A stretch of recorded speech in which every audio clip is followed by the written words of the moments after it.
Hello everyone, and welcome back to my channel. I would like to introduce you to someone very important. This is Rolo von Althuis, a character from my Braidy von Althuis books series. His story is one of tragedy and the paranormal, and I'm excited to share it with you. Rolo von Althuis was born on April 20th, 1964, in the United States of America. He had a striking appearance, with his platinum blonde hair, gray eyes, thin but fit frame, and pale complexion. He liked to wear clothes that were casual, a little bit edgy, and most importantly, he liked to draw attention to himself. A little messy, a little bit hard to handle, Rolo was the classic example of someone desperate for attention. An unabashed extrovert, he was kind, generally optimistic, liked parties, nightclubs, giving gifts, eating Domino's pizza at 2 in the morning, but ultimately, he disliked being told what to do, and that would be his downfall.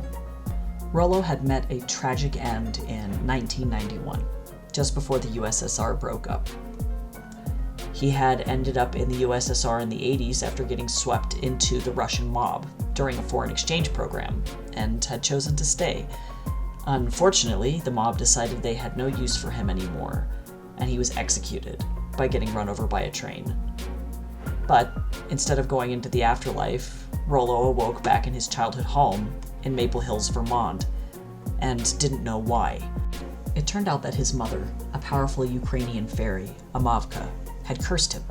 Rolo owed her $5.27, and so she had made it impossible for him to pass on into the afterlife until he gave it back. However, she also cursed him to be bound to the house, making it impossible for him to get her the money. He spent the last 20 years before the first Braidy von Althuis book stuck in the attic, reading everything he could get his hands on, watching movies, and playing video games. Ultimately, for someone like Rolo who thrived in social situations, this was ultimate torture. Rolo's appearance after he died remained mostly corporeal, though he could be a little see-through at times, and could pass through walls and other solid objects. He could also destroy electric wiring and break electronics. Rolo wanted nothing more than to be rid of his family, but was perpetually trapped. Rolo did not like his family, for the most part.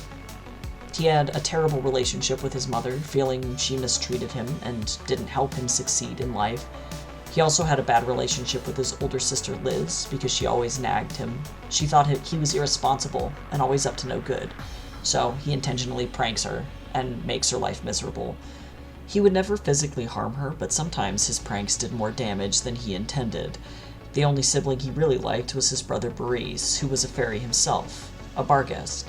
They bonded a lot in their youth over pop culture, especially music, and they both like 80s rock, especially David Bowie, Fleetwood Mac, and Heart. Rolo had a colorful past before he died. While in the mob, he was a high-level thief and con artist.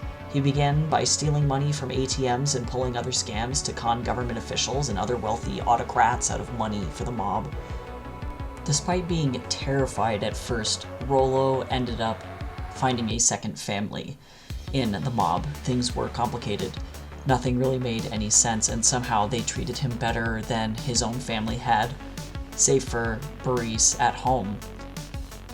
He also fell in love. There was a woman named Jana who he met through the mob, and things were messy. Before he dated Jana, he actually dated her brother, Anatoly.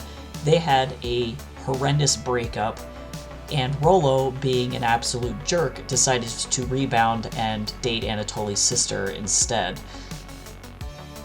As their relationship grew, they decided that Russia wasn't safe anymore, Ukraine wasn't safe anymore, the USSR as a whole wasn't safe anymore, and they were going to get out before things got any worse. As the collapse of the USSR drew closer, things became more chaotic, and everything around them started to fall apart. They decided they were going to try to escape. It was this particular act, this decision, that ended up putting Rolo on the chopping block, and unfortunately, Anatoly was the one who brought this escape plan to the attention of the upper-ups. Afraid that Rolo was going to turn tail, go back to the United States, and then offload a bunch of intel to the FBI and CIA about the Russian mafia, they decided that the only appropriate course of action was to just make sure that Rolo didn't go back to America at all.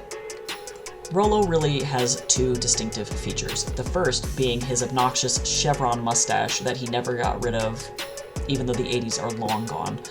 And the second being his tattoos. His tattoos cover almost all of his upper body, from his wrists all the way up to his chest and then down his torso. A lot of the tattoos on his body were acquired while he was in the mob. Some of them are just art pieces from friends that he met and artists that he liked, but some of them are symbolic and would let other people in the mob know who Rolo was, what he's done, and whether or not he was of any significance.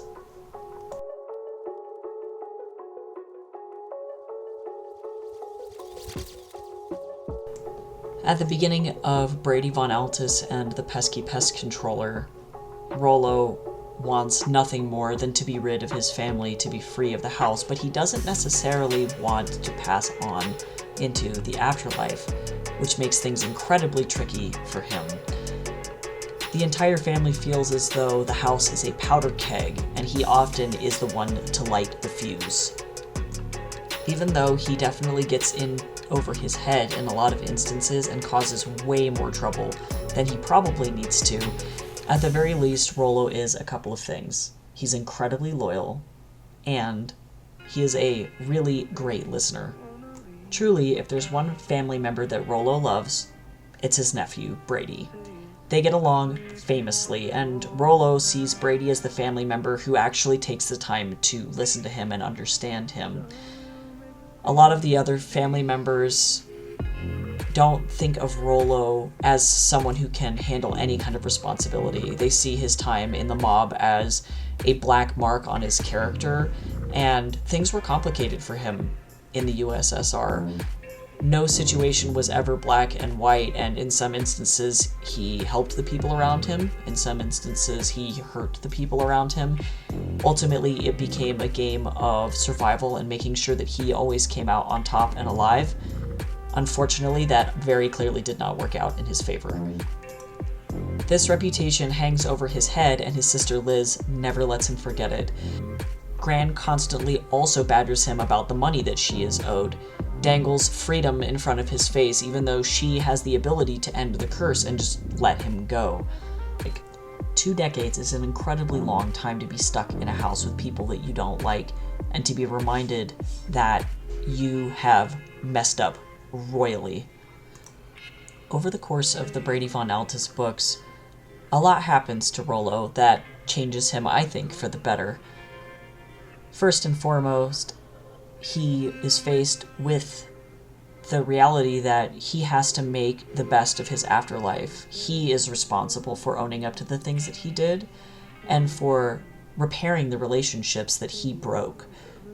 Especially in the second book, which focuses predominantly on Rolo, Braidy von Althuis, and the gullible ghost hunter, he comes to terms with the fact that everyone around him doesn't trust him, and that's because he's lied and lied and lied. He needs to learn how to tell the truth.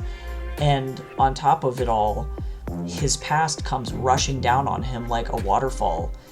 He comes face to face with everything that he has tried to run from for the last 20 years, which is incredibly anxiety-inducing for him.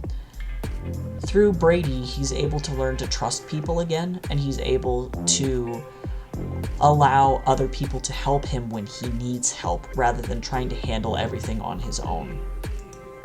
At the end of it all, he not only becomes a very physically powerful ally, because his ghost powers continue to mature throughout the series, but also he becomes an incredibly emotionally powerful ally. The rest of the family trusts him a little bit more, they give him a little bit more responsibility, and he really learns the meaning of self-sacrifice. If you're interested in reading the Braidy von Althuis books, all 5 of them are available on Amazon.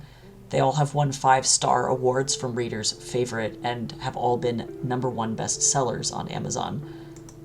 The Braidy von Althuis books are great for the readers that they're intended for, which is ages 8 to 11, but if you are a fan of spooky tales, The Addams Family, and just a really good, wholesome read, you can be any age and pick up these books and enjoy them. So how would you fare being trapped in a house for 20 years? Let me know down in the comments below. Do you think you'd be able to do it with access to a public library and Nintendo 64 alone? Would you be able to do it? Let me know.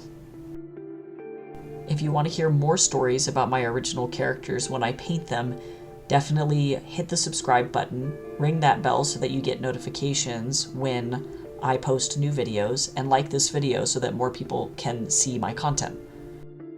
Thank you so much for sticking around to the end, and I'll see you next time.